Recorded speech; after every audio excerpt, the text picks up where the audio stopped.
And this certainly has to be the most historic telephone call ever made from the White House. Challenger, only seconds after leaving the launch pad, according to NASA, has exploded. It just has the same seats that a normal car has. It's literally a normal car in space. And we're going back to the moon, back to the future, and this time, back to stay. I should tell you that the first mission is scheduled to land on Mars on July the 4th, 1997. We will undertake extended human missions to the moon as early as 2015. We launched a new spacecraft as part of a re-energized space program that will send American astronauts to Mars. We will not only plant our flag and leave our footprint for an eventual mission to Mars. What you're seeing here is a mirage. It is Photoshop, but it has to be. 5, 4, 3, 2, 1.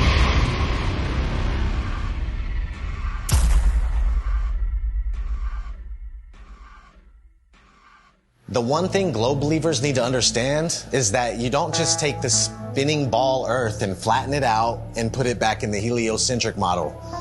Like it's just the only misfit planet and it's flat and the rest of the planets are round. No flat earther has ever said that. No flat earther will ever say that because it's not what we believe. The Earth isn't a pancake floating in outer space, and you will never hear a flat earther say that. And if you would ever actually take the time to study it for yourself or hear a flat earther through, then you would find that it's much different and things would actually make more sense. They've got the narrative controlled to where anyone that goes to search for this, they're going to see pancakes floating up in space, you know, and it turns people away. Or they see a snow globe out in the middle of space with water falling off the sides, and they're like, what is this? It turns them away. The mainstream agenda was to push their false narrative, all these hit pieces on flat Earth. 2016, 2017, that was pretty much the end of the YouTube era, where we could actually find real evidence, real, content. Any search engine, the algorithms are suited to their favor. You're going to see all the hit pieces. You're going to see all the stuff that's there to debunk flat Earth. So it's just, it's almost impossible to get the real information. YouTube played their part in it, and not just cherry picking which videos they wanted to show, but deciding whether or not they wanted you to subscribe to somebody. So on several occasions and with several different content creators, I'd press the subscribe button to then find out several days or several weeks later that I couldn't find that content creator, assuming they'd either been deleted or they'd been censored beyond belief. And of course they had been, because my subscription that was previously made was no longer there. And I know that I hadn't unsubscribed to anybody. And then resubscribing, you'd find again that down the line that the same things reoccurred. There's a major campaign by Google and YouTube and all of these corporate lying companies to discredit the flat Earth. Why do they have that disclaimer under every video dealing with the topic of flat Earth, that it is an archaic, antiquated, outdated model that the ancients used to believe in? Of course, the ancients were stupid. They didn't know how to build Gothic cathedrals, and they didn't know how to build cities and pyramids. The problem is, people that think that flat Earth is stupid think flat Earth is stupid because they're thinking of a stupid flat Earth. And they ridicule and make fun of flat earthers. It's absolutely ridiculous. Since 2015, the content providers for flat Earth have had a living hell. We have been ridiculed, we have been trolled, we have been censored beyond belief by YouTube. It's really difficult to get the truth out there. YouTube controls the algorithm. Who owns YouTube? Google. These are these big corporations that came in and said, the flat Earth is getting way too big. People are finding this out. We don't want them to find this out. This will just completely destroy our agenda that we've worked so hard for. We're losing it because of our own technology that we created. So they had to get involved. Withholding information and knowledge is a form of control. Now, for new people coming into the subject, if you research flat Earth, the Google analytic will give you government hate propaganda against the flat Earth truth. If you go to Google and try to find anything flat Earth related, then the first thing that's going to pop up is the Flat Earth Society. And that is something that has absolutely nothing to do with this movement. In fact, it's a completely made-up organisation in order to deter anybody looking for some sort of truth So that you'd first of all get to that page, you'd see these ridiculous accusations and this spinning disc illusion that's going upwards in space that I can assure you nobody believes in. If the globe model was as strong as they claim to be, then there wouldn't be so much concern with anybody talking about a stationary Earth model. Now, everything's fine in court until somebody walks in with a load of shit on you. Everything's fine until somebody out there has evidence that's going to prove you guilty. And that's when you start acting suspicious. That's when you start panicking. That's when you start putting damage control out there, which is inevitably what these bots are, what these trolls are on social media, and of course the algorithms. This is just a new lie that was started in the 20s, and even before then they weren't really teaching anything about the world and where we were. It was just common knowledge. One of the main arguments that globe believers come at you with is we've known for 2,000 years. Aristophanes figured it out with his sticks and shadows. Well, Aristophanes may or may not have been a real mathematician. He figured out the shape of the earth. That would have made him the Michael Jordan of mathematicians, but nobody ever mentioned him in a book until the mid-1900s. What's crazy is I've talked to some elderly people, and they've told me that back in their day when they were in school, they didn't even learn about people like Copernicus or Galileo. Everything's up for grabs at this point. People like Christopher Columbus and any other figure in history could be totally false or created just for some sort of agenda. This is everywhere. We found somebody in Croatia. They said they were teaching flat earth through the 1930s. Most people think that this flat earth versus globe earth has been going back and forth for thousands of years. No, it has not. This is a brand new deception. They come up with these stories, these fictional stories, fictional characters, to reinforce that we live on a ball. All of our globe provers, Galileo, Aristophanes, Copernicus, the pictures of them show that they're Masons, but I contend that we don't even know if they're real. All of our history is a lie. I've met people that said that they were taught flat earth in the early 1960s in school. They were taught flat earth and globe earth, and then it kind of just went away. I interviewed Ruth, a 102-year-old woman, back in February of 2020, and she was taught flat earth in public school in Connecticut. Tell me your name. Ruth Heath. Ruth, and how old are you today? 102. 102. So you were born in 1918. 1918.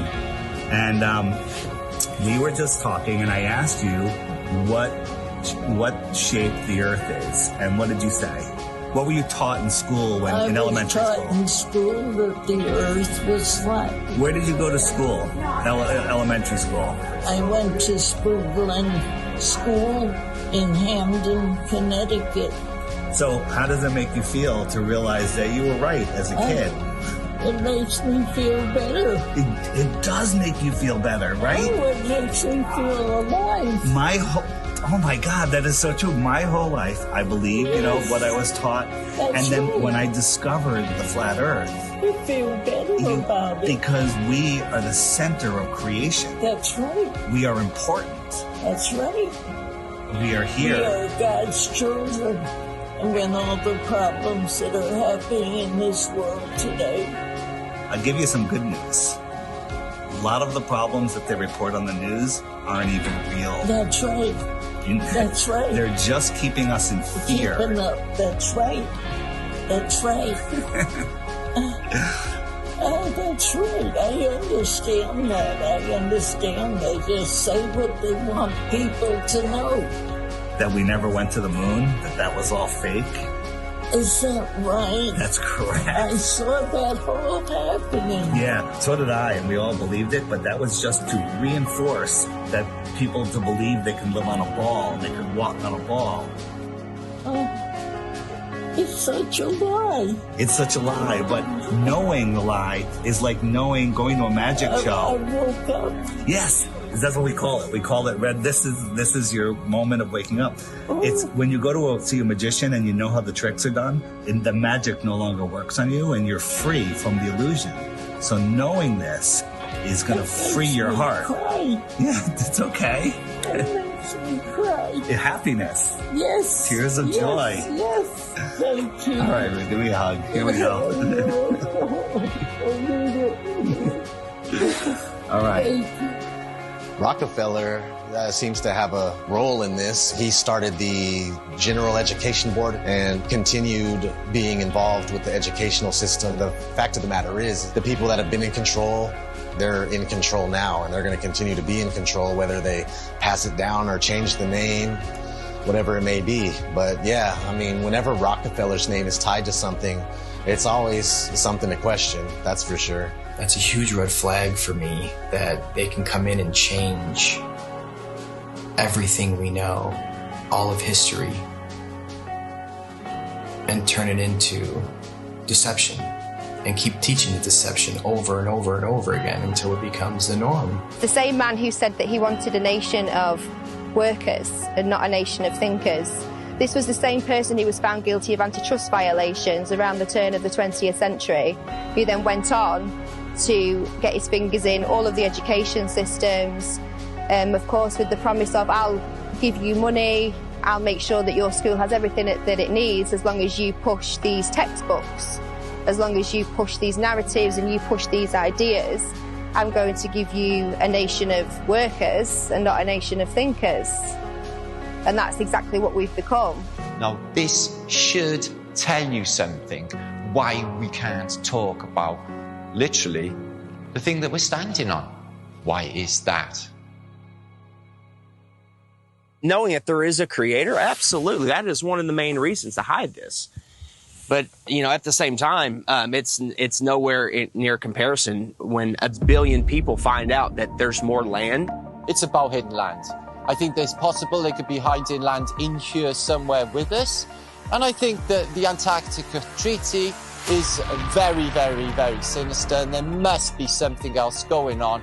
They went really, really, really tough with their implementation of the Antarctic Treaty and everything else, and just to keep people away from the truth. They didn't want people to know about more land. Haven't we been fighting over land forever? Isn't that what always happens? Countries fighting over land, but not on the outskirts of Antarctica. Oh, no, no, no. No fighting there. They're all in agreement. You can't go there. You can't explore any of it. That treaty was in effect in 1959. It can't even be questioned until the year 2041. The longest lasting treaty that all of the world signed on to at the same time and is still in place. Antarctica is the container of our world oceans. What is beyond Antarctica? Why is the government hiding Antarctica from us? Why is Antarctica completely off limits except for taking a tour of a little peninsula off of South America, which is nothing? And people go, well, you can go to Antarctica. We spent months trying to actually do it. Yeah. I was going to send a crew. They won't call back. You can't even go there. There's one peninsula where you look at penguins. Exactly. And then you think, I have some friends that went to fucking South Pole. Yeah. They put them in that little fucking island with penguins. You can't just saying you went to Antarctica and you walked around it. He's like being in New Jersey and saying you were chilling in California. It's fucking huge. There's about 100 different companies that you can spend a lot of money to go on a little guided tour of just that peninsula. But all of those companies are owned under one umbrella. One person controls them all. They don't let anybody explore Antarctica.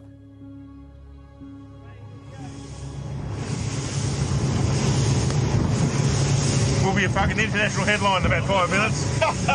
Australian Navy ship shoots it. Facing our way. Bad boys. Shield. Is it? The turret is turning our way. The turret's turning at us. Boy, we should hide Adrian in case they think we're trying to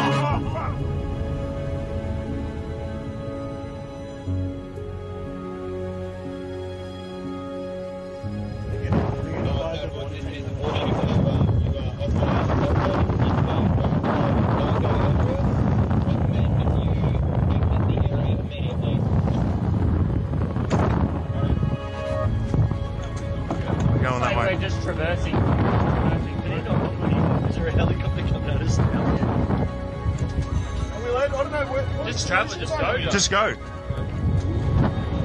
Send out the chopper. That's a drone. Is it?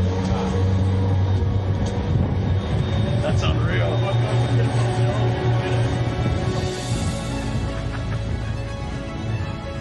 When people say, why the lie? One of the main answers is they're hiding more land.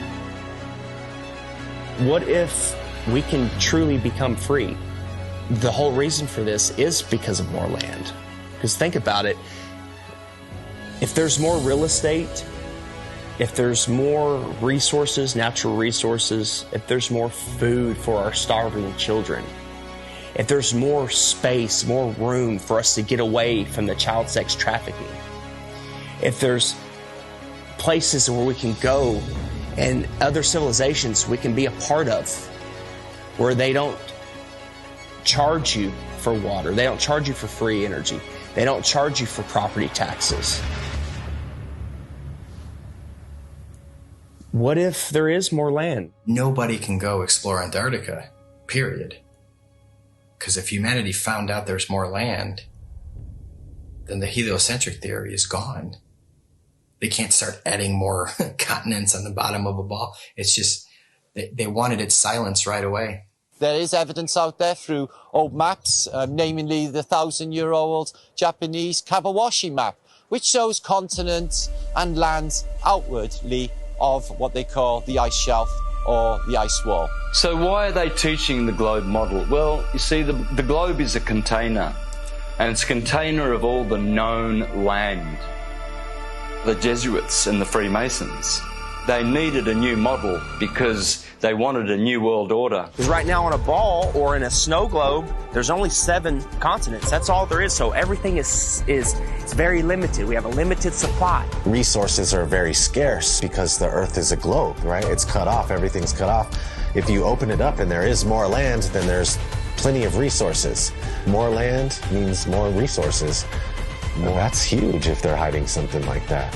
There's a scene in The Truman Show where Truman is like, I want to be an explorer when I get older. I like to be an explorer, like the Great Magellan. Oh, well, you're too late. There's really nothing left to explore. Imagine if there's like all these beautiful places to explore still, and finding out that there's all this land, it just opens up the door for discovery again. Have you ever heard of the eyewitness testimony written in the books, The Iron Republic, The Smoky God, Worlds Beyond the Poles? In the late 1800s, there was a series of articles written in Florida Magazine about a politician that was tired of what was going on here, got a big ship and a crew, was exploring Antarctica, and he found a passageway through, and he popped out into the ocean, was lost for about a month. Finally, they found land with a city, and they pulled up, and it was a very advanced, quite different civilization, and very friendly, and they stayed there, and he writes about all the experiences he had there. In the late 1800s, they were talking about more land beyond Antarctica. Remember, the word extraterrestrial means extra land. They're telling you that there's more land in here that they don't talk about. There could be more land in some of the oceans where it's just all blue on the map. Nobody knows. You're not cruising around on big ships or flying over it on planes and looking, nobody's out there charting anything. Have you heard of such a thing as no-fly zones? For instance, you can't fly in certain areas near the Arctic Circle or the Antarctic Circle. The reasons being is because there are lands there that we're not supposed to know about. They don't want those lands to be discovered. All these corrupt systems that are stealing money from us, kidnapping our children, just doing horrible things. They rely upon the cattle staying on the ranch, the slaves on the plantation. That's why flat Earth is the most important knowledge we can obtain. It's because there is more land. Don't look at us and say, go prove it. They won't allow us to go prove it. We're not the lazy ones here. We're being restricted from going to prove this to you. So because of that, of course we're going to speculate. It's a red flag. If that's not a red flag to you, I don't know what is. They won't allow us to go. Allow us to go. If we go and there's nothing there, I'll admit I'm wrong. But all signs point to that they're hiding more land.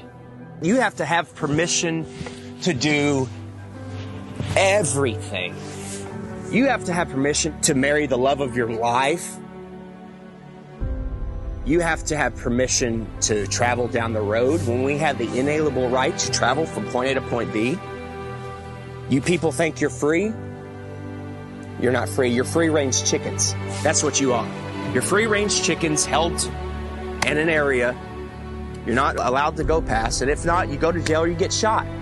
Stay on the plantation, do what you're supposed to do, pay your taxes, and shut up. Right? Well, if there is more land, and I sincerely believe that there is, then that's the perfect reason to lie to everybody. And it's not just about hiding a place for more resources and where else we can go and dig for gas and gold. It's not about that. They're hiding freedom. They know that as soon as we all find out that there's another place to go without dictatorship, that we'd be gone. There's endless amounts of everything, and there's so much more land out there, and there's many places to explore, and they just want to keep us here in the middle of the pond, stuck here thinking that this is all there is. What happens to the price of gold and all natural resources if there's more land? Gold can't go to $1 an ounce. Gasoline can't go to 20 cents a gallon. We can all have, you know, thousands of acres of land to ourselves. The whole system crumbles. The entire system crumbles. Period.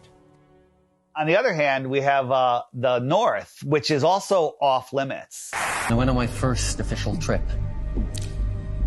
I was going with my father and my grandpa Sinclair up to the North Pole. It was a very glamorous destination. I figured I was finally going to be let into the reason for the existence of this high security Arctic base. It was exactly right.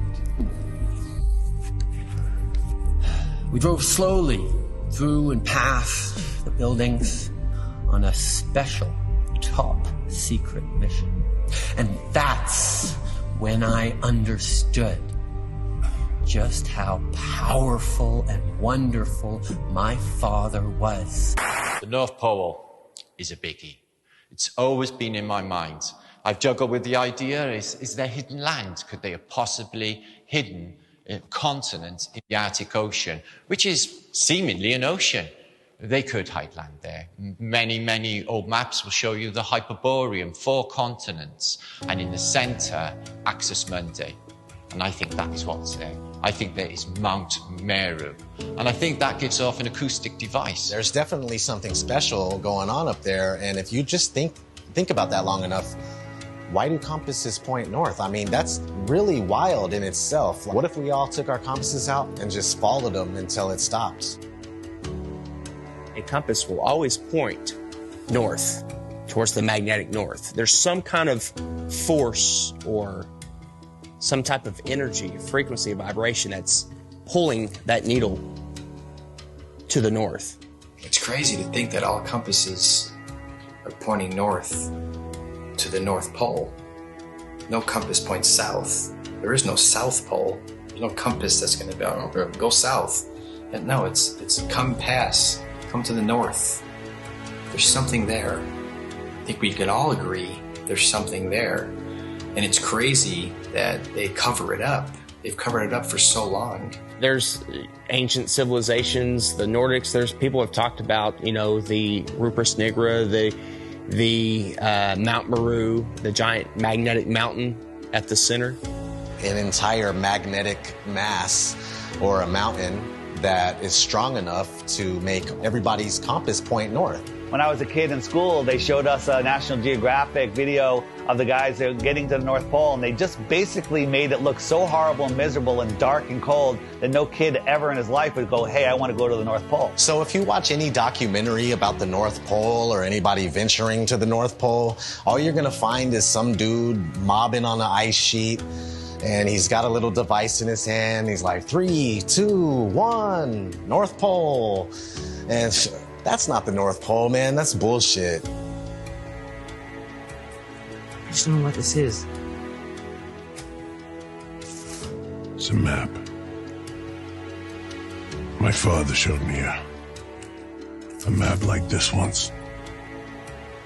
Inside the circle is your world and my world. Many others. No one knows how many. The dark tower stands at the center of all things. And it stood there from the beginning of time. And it sends out powerful energy.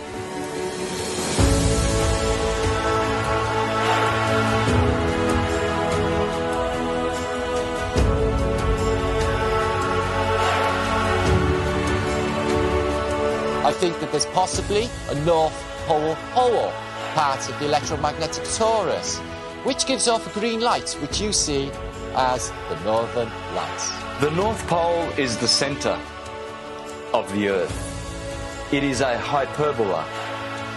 Because we live in a toroidal field solar system, there must be a plane of inertia intersecting it in the middle, and there must be a hyperbola, hourglass, in the middle.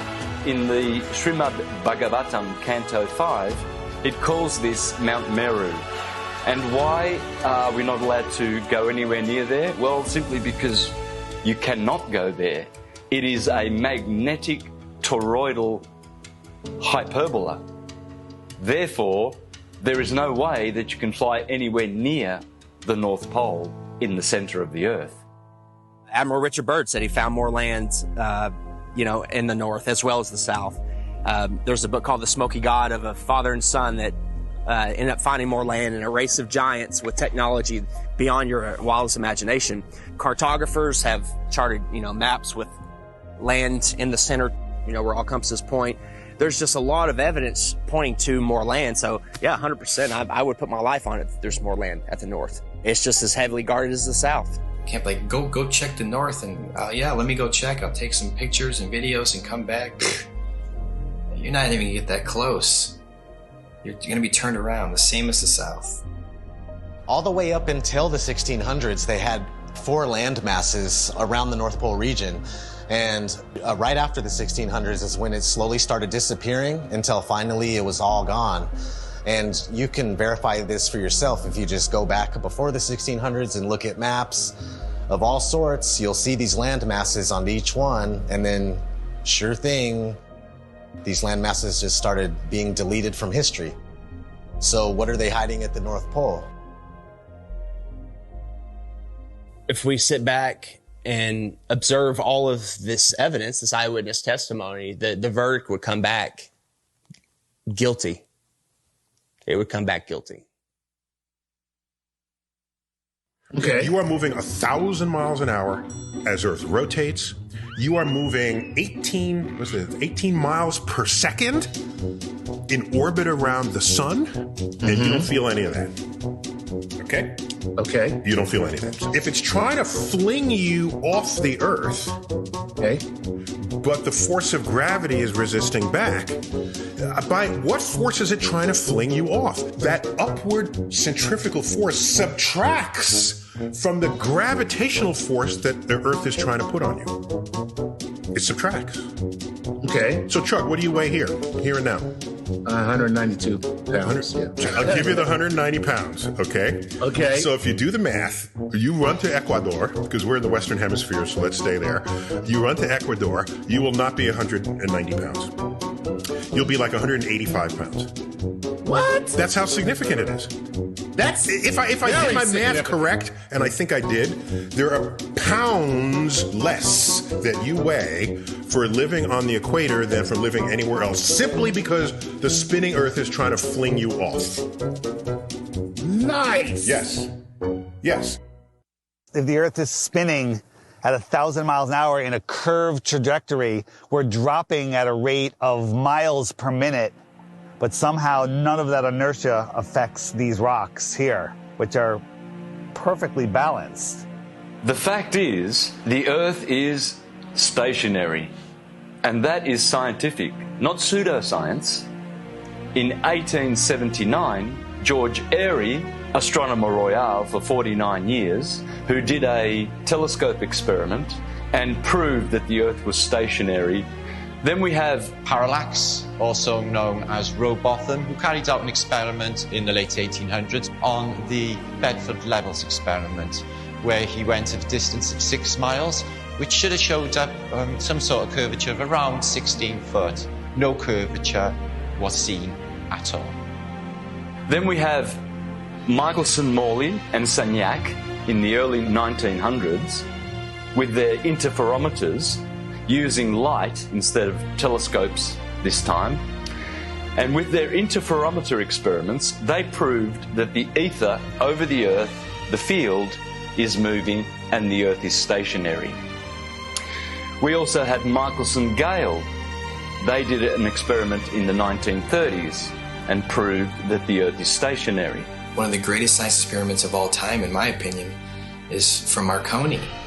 Marconi, in 1901, set up transmitters to send radio waves, like signals, wireless signals across the ocean, Atlantic Ocean, okay? So he has one set up in Europe and one set up in Canada, okay? And they're sending signals, I think the letter S was the first one, boom, whew, and it worked. Almost 2,000 miles across the ocean, they got the signal. There's no curvature. You're talking about 600 miles of curvature between the 2 points. But it worked. Because all water's level. I don't even know if he was trying to talk about that at the time. It was just more about his technology that he was coming out with. And have you learned about that in school?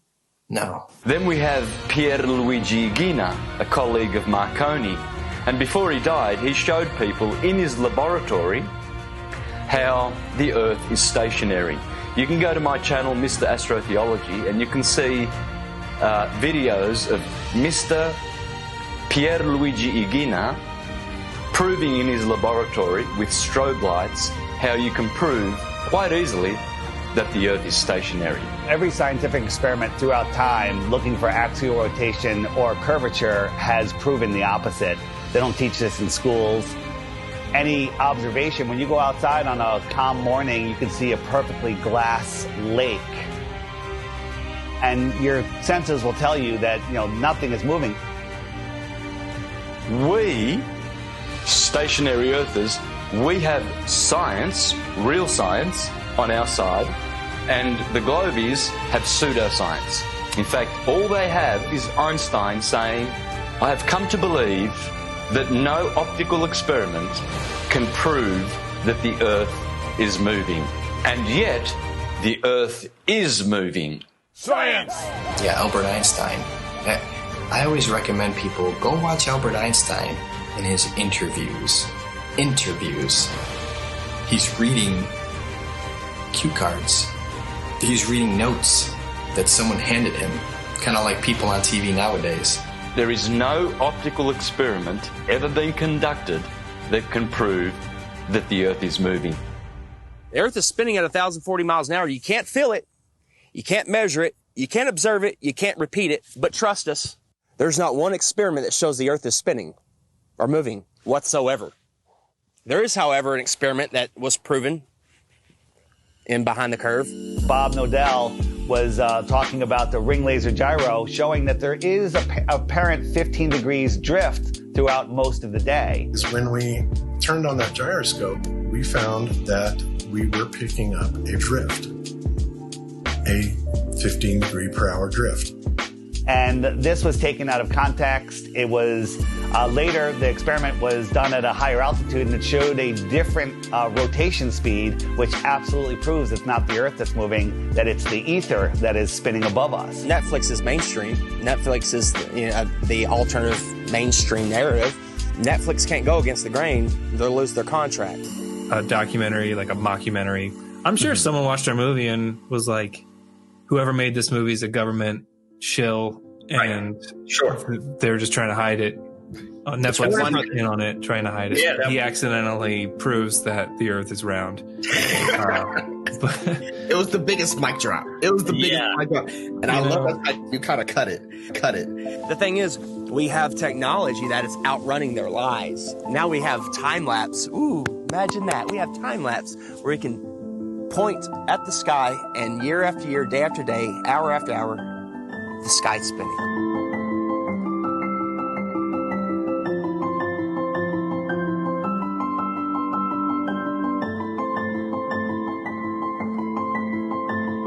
Every day there should be different stars random stars in the sky if we are travelling at 650 million miles an hour, which is Mach 870,000. Do you really believe that every year we move through space at 5.5 trillion miles every year? And yet every year the same stars keep turning over our Earth. Aries, Taurus, Gemini, Cancer, Leo, Virgo, Libra, Scorpio, Sagittarius, Capricorn, Aquarius, Pisces, year after year after year, and yet none of those constellations distort, change shape, get brighter. There has never been, in recorded history, we have never seen any star get brighter or dimmer or any shape of those constellations which are still recognizable today as they were thousands of years ago. They never suffer any parallax or distortion. Polaris has never moved in all of recorded history. Point your camera up at Polaris and do a time lapse and watch God's perfect timepiece spin above you.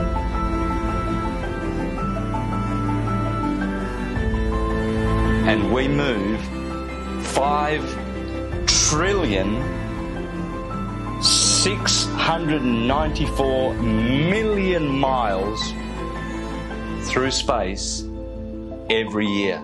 Congratulations to you if you believe that.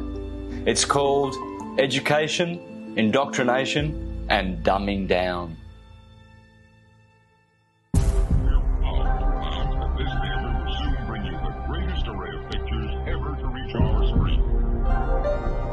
If you look back in history, you got Universal, their company. They started off with a logo with a globe in it, but it wasn't until like the 1920s that they actually had the motion one where it was a spinning globe. And they actually had an airplane in the early ones, like leaving a chemtrail that said Universal, which is kind of funny. Nobody has been high enough to even see what it looked like. They were definitely trying to instill the image of a globe in people's heads because obviously early on in the movie industry, they were one of the most popular companies to make movies, so people were going to the theater and seeing this globe. So they're showing you a globe before every single movie to program your mind. They were showing this globe before they even went up there to see what it was. I think the first man ever to go up and check is Picard going up there. I mean, that's a story we're not taught in school. From the practical point of view, Professor Picard's experiment is of the highest possible importance. These timelines, these dates, these are facts. We got August Picard coming out in the 1930s in an actual publication by a science journal saying that the Earth looks like a flat disk with an upturned edge. Besides Universal programming you, you had Walt Disney programming you with space documentaries for almost 15 years straight. Some pretty crazy propaganda in the 1950s.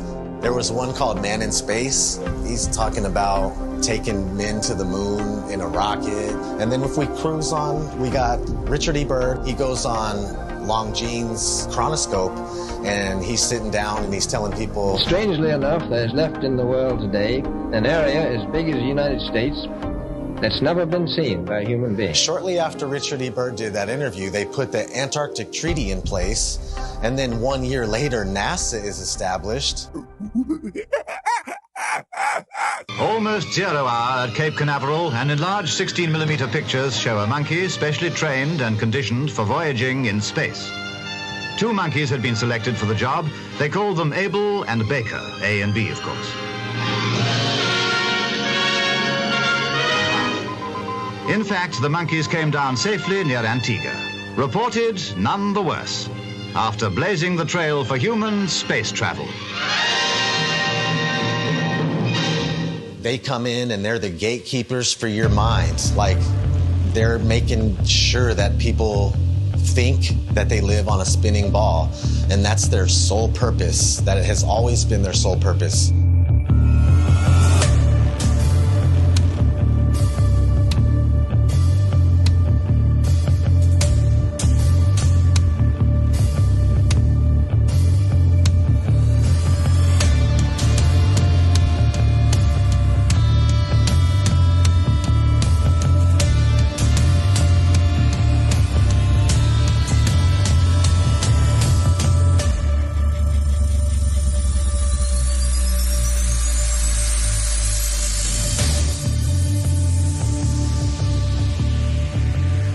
is the magic of engineering. I would wear a mask on my face in a nanosecond, but unfortunately we lost the technology. It can take days, even weeks, to produce just a single image. The dazzling final results, enough to keep us all dreaming.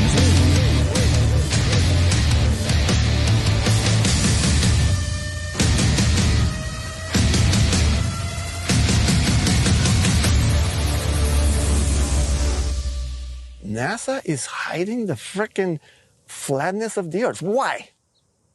It's okay to say, I have a fisheye lens, right? Because, yeah, fisheye lenses are useful. You know, you get more, you know, in architecture or, you know, realtors use them. But when you're doing it too much and you're not really coming out and saying why, questions build up.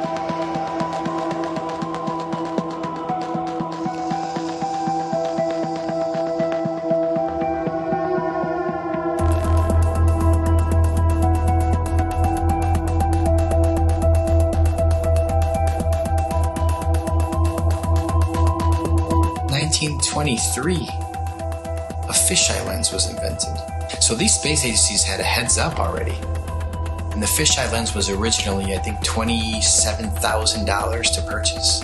And this is in 1923. I mean, today that's about, what, 100 grand, 200 grand equivalent in cost? And people would tell me, Hitler, I'll give you that.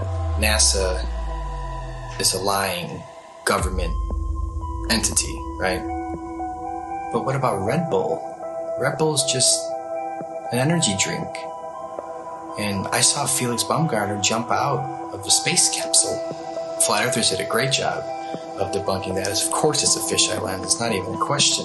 What most people don't know is that Neil deGrasse Tyson, you know, the science priest of modern day, that everybody loves and they listen to him. Oh, he's so smart. Well, he is a smart man in the sense of he knows that we debunked the shit out of that. And that dude who jumped out of a perfectly good balloon, Felix Baumgartner, edge of space jump. Now, you know, I don't. It's he wants to. I don't have a problem if he does it, but the honesty of it would greatly diminish what I think people thought he was actually doing. And not only that, they made sure to photograph him standing there with a really wide-angle lens, which curves horizontal lines. So in the photo, you see this curvature of Earth's surface, and he's like, wow, he's in space. Look at that. No, he's not. At that height, you don't see the curvature of the Earth. You just don't. That stuff is flat.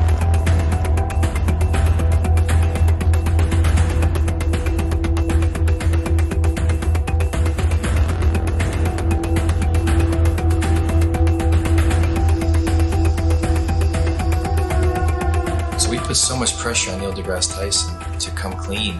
He had to. We exposed Felix Baumgartner. That's a complete fisheye lens. There's no curvature at all on this Earth, let alone they're trying to sell it as 23 miles up, there's curvature. Even though people will sit there and swear they saw curvature out of an airplane 10 miles high. Yeah, okay. So your priest Neil deGrasse Tyson admits 23 miles up, no curve. How do you feel about that? All right, maybe you say that's no big deal. Okay. Even though Felix Baumgartner himself said he could see the curvature of the Earth. It's almost overwhelming. When you're standing there in a pressure suit, the only thing that you hear is yourself breathing. You can see the curvature of the Earth. You can see the sky is totally black. You can see the curvature of the Earth. You can see the curvature of the Earth. You can see the curvature of the Earth. That's 120,000 feet, 4 times higher than most passenger planes fly. So that should make you go, right away, what's going on here? Who's lying, right? But you don't think there's an agenda here? You don't think people are lying here? Fast forwarding to recently, Richard Branson, his ugly ass, Mr. Billionaire himself. Officially the first billionaire to travel to space, so Richard Branson. So you go 63 miles up, you would all probably assume that, of course, you could see this giant curve of Earth. You're 63 miles up, holy shit. Richard Branson supposedly goes up 63 miles, even though it's nothing but fisheye lens footage. We exposed that. Here comes Neil deGrasse Tyson again, damage control time. Oh, by the way, you didn't ask, but I'm going to tell you. Do you know how high up above the Earth he was? No. So if you take a 63 miles. Oh, yeah, say right. So take a schoolroom globe, and that's how high above it is he? So he's about 2 millimeters above the surface of a schoolroom globe. So nobody has seen the curvature of the Earth from that height. I just want to make that clear. You can't see the curve out of an airplane, right? 10 miles. You agree? I hope you agree so far. Okay. So 10 miles up, no curve. Red Bull 23 miles up, no curve. Branson 63 miles up, no curve. So where is this curve at that you swear by? Because if you live on a ball, I don't care how big the ball is, it could be 4 times the size of what they told us, you would still see a physical curve at some point. That's what the horizon's supposed to be. That's how the sun is going. I mean, there's a curve of the Earth. All these theories involved with the curve of the Earth get thrown out the window. That's what happens with a new company. This is the fiction section. Fiction means it's a made-up story. Oh, hey, Elmo, I bet we can find your Galactic Gale comic book here. Oh, boy, Elmo, hope so. We all know who our enemies are. They are called the globalists, with their false idol that they give children on the teacher's table at kindergarten, the false globe of the global agenda. People are just deceived. I mean, I grew up from kindergarten. There's a globe. My kids, they graduated from kindergarten and there was a freaking globe. They gave them a globe at graduation to take home like an inflatable beach ball. And I was looking at that thing going, oh my God. We are taught that the Earth is a ball before we can talk. In school, there's a globe in the class. One of the first worksheets we get is a sheet on the orbits of the planets and the sun. And I actually still remember that sheet. I did it. I got it right. I was so proud of myself. Sesame Street has astronauts on, Disney. It's all globe programming. So your entire world belief is around this. If you think about it, they've gotten us at a very, very young age with the lying. Before we have any critical thought, the capability of thinking for ourselves. They teach us lies from the very beginning, from Tooth Fairy, Santa, dinosaurs. With Santa, for instance, I mean, we're taught this lie, you better be good. We need you to stay in line and be good. Don't be naughty, be nice. You want to be on that nice list. Santa will come and bring you this material gifts, and then fast forward, you find out Santa isn't real. For 5, 6, 7 years, however long the lie went on for, you've been conditioned a certain way, to act a certain way, so you'll fall in line. You'll do exactly what mommy and daddy tell you, what the teachers tell you. And when you realize that lie, it's subconsciously, you're taught at that point, it's okay to lie. It's okay to lie. It's okay to accept lies. It's okay for people to lie to you. It's okay for you to lie. So the whole world is a fucking liar. Everyone's a fucking liar now because they were taught at a very young age it's okay to lie. They get you with these lies of Tooth Fairy and Santa at a young age. So when you're an adult, you can't tell the difference between a lie and reality. And when you do find out it's possibly a lie, oh, it's okay. You're subtle. You're passive. You allow the lie because you're used to, it's okay to lie. You've been conditioned your entire life. It's okay to lie. It's okay to be lied to. So when the lie comes out, people are just like, okay, whatever. Got to turn on my Fox News. Got to go to the bar. Got to go watch my football. Give them bread and circuses, and they will never revolt. When people hear about Flat Earth, when I talk to them about it, they think it's the dumbest thing ever. They think I'm uneducated. They don't realize that they don't know what they're talking about. And people say, well, what about ships over the horizon? You explain that. What about sunsets? You explain that. What about seasons? You explain that. And then they throw their hands up and go, well, why does it matter? What difference does it make? I still have to go to work tomorrow. That's right where they want you. They want you working in your slave job. They want you obeying orders, doing what you're told, and living paycheck to paycheck, and just not realizing where you are. The truth is, we're not spinning out of control, lost in space, where an asteroid could take us out. They want us believing we're running out of fuel. They want us to believe we're running out of food, when anyone can go and get a seed, stick it into the ground, water will fall from the sky, and food will grow out of the ground.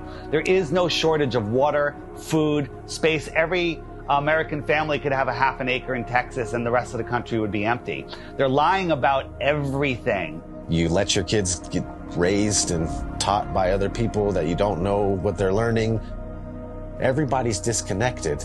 There is no harmony or anything going on with human beings. We're all scattered, disconnected, and pretty much what they're doing with teaching us this whole lie about the Earth being a ball, and you're flying through outer space, and dinosaurs used to roam the Earth, and if these powerful beings could get wiped out by a comet, then what are we going to do if a comet comes? We're done. So the heliocentric model not only manages to keep us all completely worthless floating amongst the stars in space, but it also keeps us in fear that we're either going to knock into something in the future, or there's going to be something that then bangs into us that causes some sort of horrendous collision and we're all going to die, or maybe, you know, some cartoon satellite has found another planet where there could be like flesh-eating monsters on there, and it's, you know, some sort of crazy shit that they throw down your face and try and say, you know, this is, as well as everything else that you're scared of, keeping your house, keeping your health, keeping your family together, there's also a chance as well that some rock may fall from the sky and kill you tomorrow. And another thing people don't know is that not only in 1920 did Rockefeller change all the textbooks and come up with his own agenda of what they want you to know, but there was a man named George Lemaitre. I felt like, you know, Einstein passed the torch to him or something. They were good friends, apparently, and George Lemaitre was a Catholic priest. Yeah, a Catholic priest. And in 1920, he said, hey, we came from a Big Bang. It's all about 1920 was a crazy year, huh? 1920, they said we came from a Big Bang. We exploded from nothing. Well, how do you prove that? Well, no, you can't, but that's what was stated. So here's this Catholic priest where, in my opinion, they knew that even though non-religious people knew the earth was flat and stationary, they were trying to group, just call flat earthers at that time. They're flat earthers, they're all religious people. So let's bring forward a Catholic priest. Look, he's not a scientist. He's not government. He's a priest. He's Catholic. He's holy. This is brand new. This isn't thousands of years old. This isn't the Big Bang's been around for thousands of years. Heliocentrism has been around for thousands of years. No, they create fictional characters. Galileo, Copernicus. They create characters to support the New World Order, their agenda. The way they change the entire school system and structure of what we know and all the information and knowledge that we obtain. If it's false, then yeah, they got their goal. A nation of workers, not thinkers. No one thinks. What's the circumference of the globe? I have no idea. How fast is it spinning at the equator? Don't know. How fast is it orbiting the sun? Cody? You have glasses on. You should know this. How fast is the sun moving? Man, you're asking some questions I'm not ready to answer. But see, this is the point. You guys laugh at flat Earth, but one, you don't know what flat Earth is, and worse is you don't even know what your own solar system is. They don't know their own model. You can ask them, what's the radius of the Earth? How was it found? What's the speed of the Earth around the sun? How fast is the Earth spinning at the equator? How fast is it chasing the sun? How many miles does it go a year? How far is the sun? They don't know any of these things, but yet they defend this and they ridicule and make fun of flat earthers. All the things that I was patronizing and condescending and going, oh, sloughing off, that's not worthy of me. They rose up to eye level. And I remember saying, boy, the world is flat. I'm looking it in the eye. I see further, I see wider, I see clearer. I settled on near infrared, like some of these cameras can be converted to near infrared, you know? So then I started taking photos, and since I was doing a lot of flying, I started going up, and boom. I was actually amazed to see the incredible flatness that you get from high altitude. Everywhere I looked, there was like clues that the Earth is flat. And I was like, this is blowing my mind. Everywhere I looked, the Earth is flat. And as I was lying about the curvature, so I said, something is eerily wrong over here, man. When I saw across the Gulf, right off the coast of Texas there in Louisiana, I was flying to Orlando, and I saw all the way out in the distance, and you could even see the rays of light at a different angle. That tripped me out.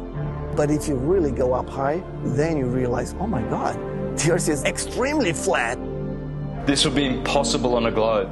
There is no 8 inches per mile square. Equation for curvature of 8 inches per mile squared has been debunked over and over again. The flat earthers with their P900s and their P1000 cameras are constantly seeing things way off beyond the supposed curvature of Earth. In fact, many tests have been done with lasers, cameras, filming mountain ranges 300, 400, 500, 600, 700 miles into the horizon, which are visible and shouldn't be visible if we were living on a globe. This is how much distance he covered with his camera, and he could see from here the Rocky Mountains. There you go.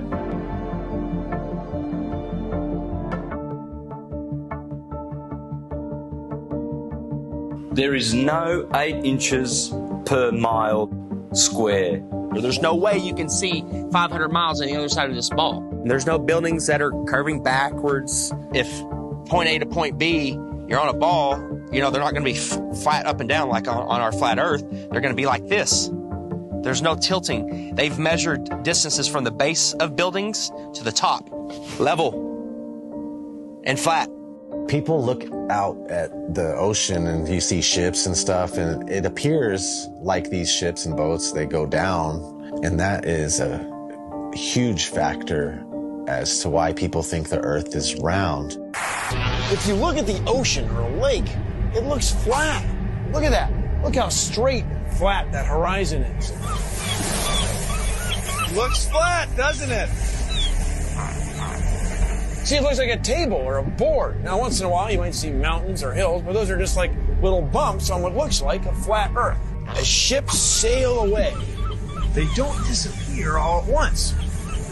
No, first, the bottom will disappear. See, the bottom of the ship is gone.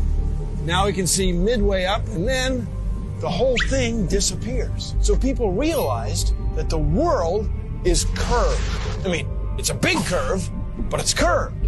That's what we call pseudoscience. You could buy a camera now that zooms times 100, and you could zoom in on these ships and boats leaving your view, your human eyeballs view, pull out a camera and zoom in on it, and suddenly you're back. It's on top of a level surface, still cruising. So the limit of your vision is where the sky meets the ground due to perspective. As they come together, that's the limit of your vision. That's called our horizon. The horizon is optical. If you had a super zoom camera, you can zoom in and make this angular size bigger to reveal small objects that you couldn't see. And then when you zoom out, it goes back together and things disappear into the horizon, not over. We see skylines beyond what we're supposed to see. I mean, the visibility from 100, 200, 500 miles away, it debunks the whole 8 inches per mile squared. Photogrammetry, I think, is one of the best way to convince yourself. You do multiple images of the ground, and then you put it in a software, and you realize how flat it is. You're seeing it yourself. It's your data. Nobody's lying to you. You've taken the data at yourself. It's not Jay Tolan that's trying to, troll you. Like some people, they're like, he's trolling people, man. And it's not SpaceX or NASA doing it either. It's yourself. Yeah, it's yourself. You're doing your own experiment. Many times when you're looking out over water, there's waves. Well, those waves will block entire city skylines. If this was a wave right near me, if my face was a city skyline, it blocks just the bottom. But if that wave was closer to you, it blocks much more of it. It's all perspective.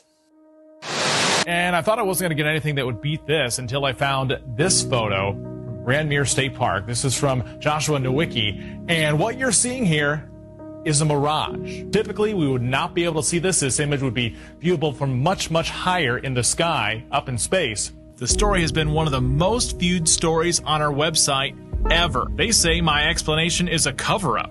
A cover-up to their belief that this picture is proof the Earth is flat. The one goal I had was to prove that what people are seeing from the other side of Lake Michigan is not a mirage, that they are actually seeing the city. What do you think, Steva? I think it's amazing, dude. It certainly did. It's not a mirage, I can tell you that. No. Our focal point was the Sears Tower, which is also known as the Willis Tower, right? Yes, the Willis Tower. The Willis Tower, and we can see it the entire time. We can see it the entire time.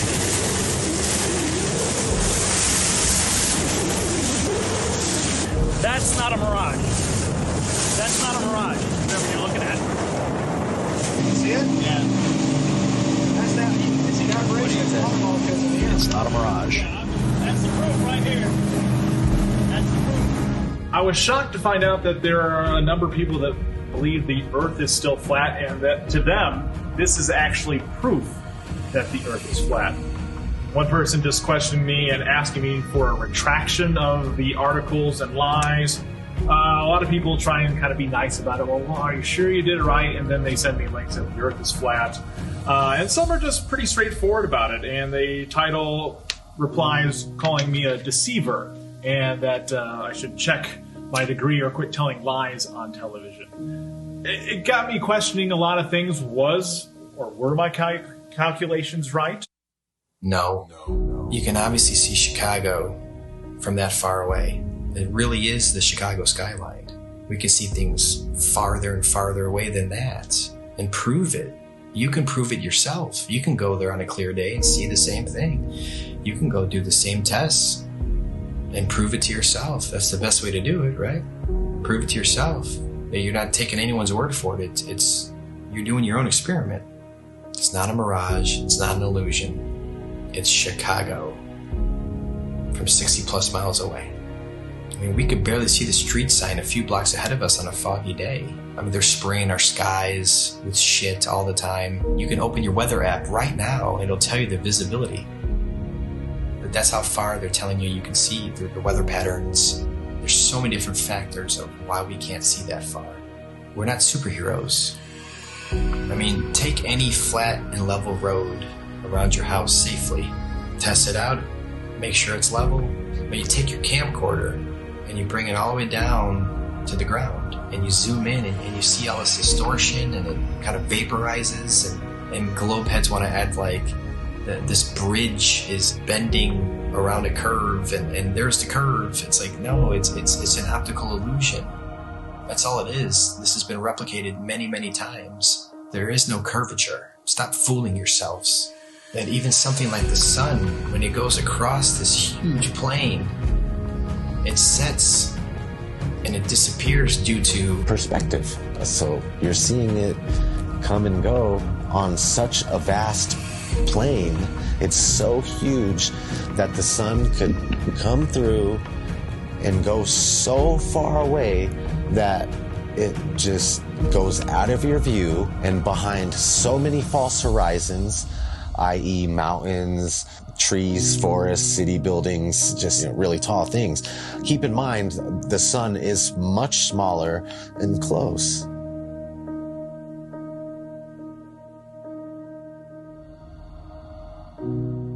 This is an intelligently designed and created place. As the sun, moon, and stars are rotating around, knowing that we can only see a certain amount of light, I think like 1%, there's only so much light our eyes can actually see. Unless you're on like DMT, I'm sure you can see way more lights. But naturally, we can't see that many lights in the sky. All ancient civilizations spoke about other bodies, other lights in the sky that may or may not be visible to us at any given time. It's crazy though, when you see solar eclipses, you don't see the moon at all. I remember as a kid, I like, where's the moon now? And it's like you just see this black circle and then everything goes back to normal, it seems like. It's like, what the heck just happened? On the total eclipse of the sun, the shadow that the moon casts on the earth is only 70 miles wide. That is impossible. But then they come up with umbra and penumbra, and it's just stuff to confuse your mind. We have an infinitely far sun sending diagonal rays from the side and straight rays from the middle, and where they cross each other. It makes absolutely no sense. I went live a few years ago on YouTube during the 2018 eclipse in the United States. On a live event, and we were all waiting for the moon to actually show up to cause this elliptical, this eclipse, and all we found was no moon showed up.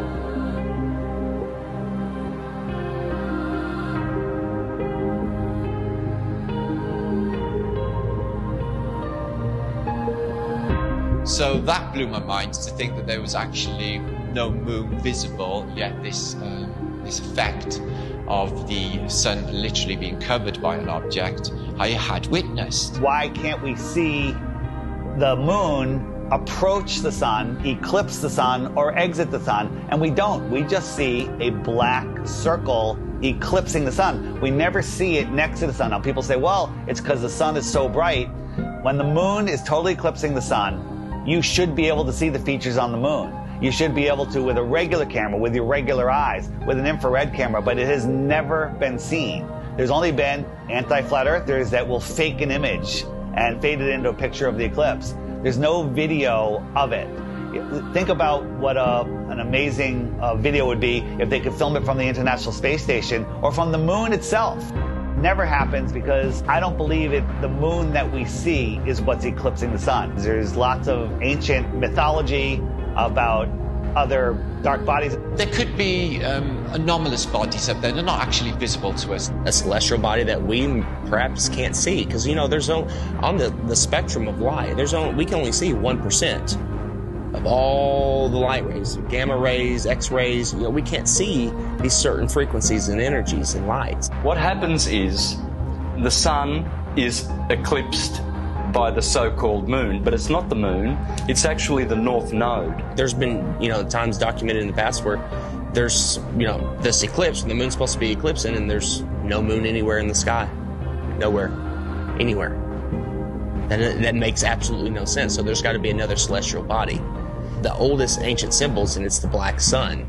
A celestial body that we perhaps can't see.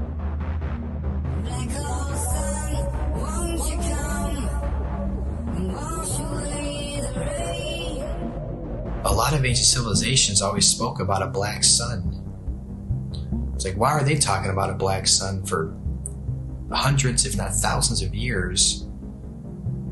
And that information now is turned into, oh, the black sun is an evil thing. It's like, well, yeah, of course, that's what they're selling it. They're selling it to you as an evil thing to stay away from it. They already don't want you to like the real sun in the sky. They push it so far away. They want you to not care about it.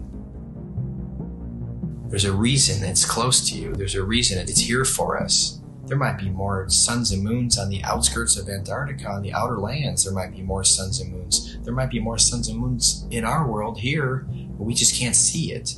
And you talk about the seasons itself. Seasons prove the Earth is a stationary plane with a local sun. When the sun is circling over the Earth over here in the Tropic of Cancer, these people here, they have summer. But 6 months later, the sun is over here. It's going around over here. So Australia down here, and South Africa, and South America, now they have summer, because the sun is local. It's not 93 million miles away. And the sun and the moon revolving and springing into the centre seasonally, and then springing back out again. This makes perfect sense than a spinning ball hanging on an invisible skyhook at a degree of 6.66 of a supposed axis, which tilts the Earth. People need to stop defending a theory that they were taught in kindergarten. So at sunrise, every sunrise should be arctically cold because that is the most severe tilt possible. And to make it worse, in the northern hemisphere, in the heliononsensical model, the sun is 3.5 million miles farther away in our summer.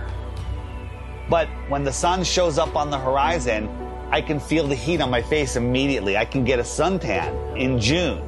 But in December, at solar noon, when the sun is at its highest point in the sky, I can look up at the sun and barely feel the heat on my face. And also, it's 3.5 million miles closer. The whole tilt thing doesn't make any sense. And when the sun is on this side, it only illuminates this part of the Earth because it's local. And this part is dark, that will be night. So it's quite easy to understand day and night and the seasons and explain them on the flat Earth than it is with the globe model. The sun, moon, and stars are rotating around our heads like a perfect clock, and it goes out of your view as taking the light with it. This is an intelligently designed and created place. The sun does move about 15 degrees per hour through the sky, but when it gets close to the horizon, it kind of stops and it stays there and it moves at a different speed. I filmed this several times with my drone. No humidity and not over water. And it'll just stop and sit there. And then it kind of just fades away as it goes into the distance. But at the same time, because of perspective, I have friends that were down at the beach that saw the sun set 10 minutes earlier from the bottom up. And that's simply because they're looking across a span of water that has a hill with trees, a tree line on it, which is hundreds of feet over their heads. But from their point of view, it's at eye level. And as the sun moves away, it just gets eclipsed by the tree line, which they think is eye level, but it's high up in the sky. Water. It's always flat, always level. So starting at the northernmost point, as far as I can get, of Lake Michigan, and then traveling south, you can see that red line here, that the body of Lake Michigan is 574 feet above sea level, and it's level. There's no change in elevation, there's no curve. This cross-section shows what an undisturbed body of water looks like, and that's level. We know that to be true. There's three properties of liquids. They have mass, they take up space, and they always take the shape of their container. The physics of water is to find and maintain level. So if it's in a cup, to this lake behind me, to the seas, to the oceans, that's why I call it sea level, because it's flat and level. No matter who tries to sell you the idea that water's curving over a ball, it's just not happening. That's the number one proof right there, just water alone. Water alone proves that the Earth is flat, because water always finds and maintains level, period. Water does not curve. In its temporary state, it's finding its level. Once it hits the ground and finds its level, it remains level. I never even thought of the idea of water maintaining its level, and that alone just was like mind-blowing. Like, absolutely, water has to maintain its level. Like, it's always, if it's calm and there's nothing going on, you know, you look at a lake, it's just chill and flat. It has to be. It can't curve. There's nothing you can say or do to ever show water bending or curving. Water needs to be contained. No matter what you do, it's going to remain level. The flat Earth proves beyond a shadow of a doubt the existence of intelligent design, a creator. And we are all important in the center of the universe. Yes, it is absolutely imperative that we know that there is a creator, that the sun, moon, and stars revolve around us, that we have a purpose. We are at the center of the universe. I didn't become a millionaire until I realized I was at the center of the universe. And now I have a purpose. Once you understand that you are at the center of creation,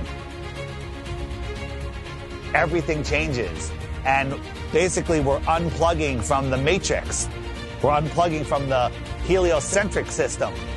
And when you do that, the rulers of this world, you unplug from them. You stop feeding them what they need. They want your fear energy. They want your labor. They want everything from you. And people unknowingly just keep giving it to them. I don't want my children to be lied to. And I don't want my grandchildren to be lied to either. So if this is going to stop, it starts with you and I. You know, they inherit all this stuff. You go to school and they teach you.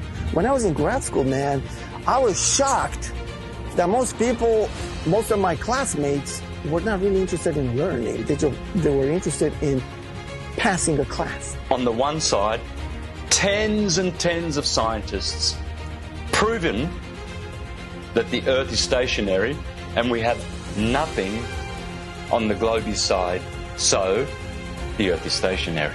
No one thinks how easy it is to do this, and they pulled it off, unfortunately.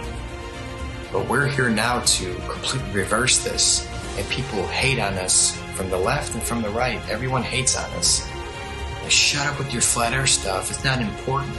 It's the most important thing. It opens the door for everything else. You want to know the truth? You have to know where you live.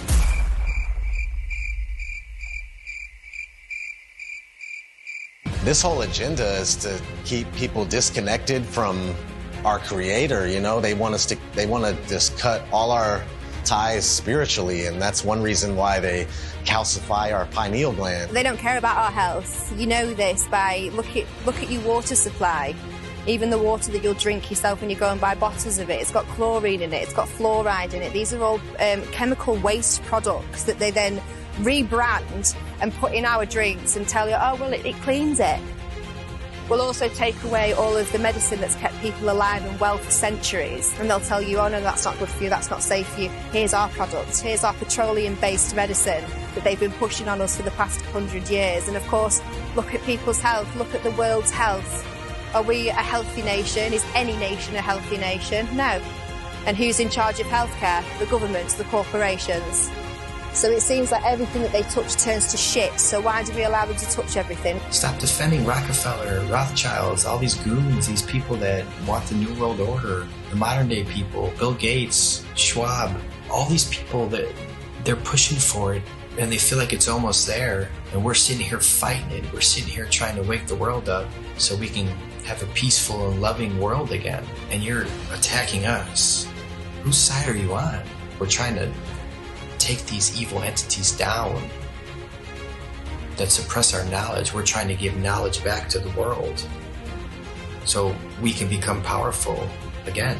If there's more land, if 1 billion people found out tomorrow that they can all go to outer land space and visit other tribes and civilizations and explore technology and animals, the whole system would crumble.